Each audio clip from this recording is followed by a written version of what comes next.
My name is Gerard Wainwright and I'm a learning disability nurse. I've co-produced this video with Milo, who has profound and multiple learning disabilities. Because Milo does not have the capacity to share his own image, we've used film and photographs which cannot identify him. Milo is non-linguistic. He doesn't use words to communicate.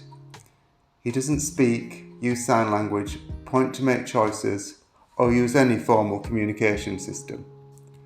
Despite this, Milo is a brilliant communicator and has taught me a lot about non-linguistic ways of communicating.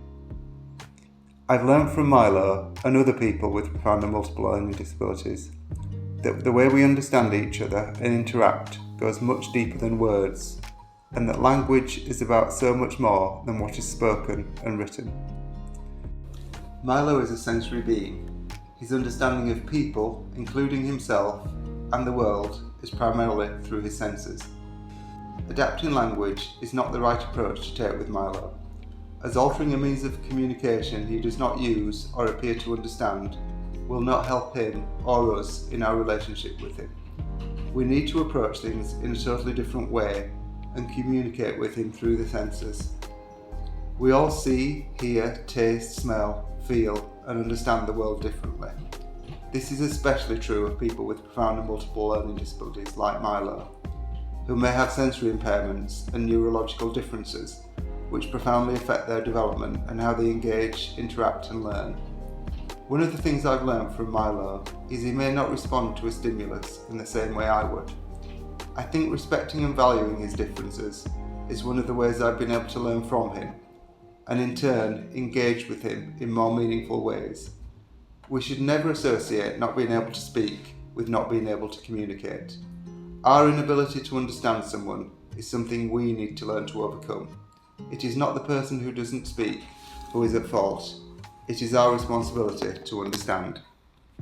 Those of us who have developed language often learn to ignore our senses. By engaging with people with profound and multiple learning disabilities through the senses, we can create opportunities to learn together and make connections. Although it appears Milo may not understand language, this does not detract from the importance of speaking to him. Spoken language has many functions beyond the meaning of words. We can comfort and reassure through our tone of voice, make Milo aware of our presence before he sees us, and be inclusive of him in the conversation. In this way we show respect and value him as a person. The rhythm of language and different voices can provide meaning to Milo beyond the words. The sounds we make are part of our identity, and in an important way others recognise us, often on a deep and subconscious level. Milo loves music. This can be very effective when supporting people with profound and multiple learning disabilities. Firm touch will help Milo identify which area of his body is receiving contact. Light touch can be difficult and potentially uncomfortable for him, but we must also respect that, like all of us, there'll be times when he is more receptive to touch, and people he will prefer to be touched by. Touch should always be consensual. Although not all touch is skin to skin, the touch of fabric, wind, rain, warmth, cool air and water are all types of touch we experience that do not require human contact. These can be rich and rewarding sensory opportunities. Milo is meal by mouth due to his high aspiration risk. He has all his nutrition, fluid and medication via his balloon gastronomy. This does not rule out taste, as this could be introduced via tiny drops of essential flavours on the tongue. Milo will also experience taste when having his teeth brushed, and the use of a variety of flavours such as mint, fruit and herbal toothpaste. If a person is nil by mouth, the introduction of any taste experience must first be discussed with a dietitian. Smell is closely linked to taste. Without it, our senses of taste would be very limited. Smell is also the only one of the senses that works on the emotional part of the brain. Smells which are evocative of different times in life may provoke feelings associated with memories, and as Milo is a sensory being, he could be highly sensitive to these. Scents associated with an individual, such as the fragrance they wear or their unique body odour, can be a strong indicator to a person with profound and multiple learning disabilities. of who that person is and help them identify the person's presence. For this reason, it may be useful to wear the same scent when with the person. Milo loves the outdoors.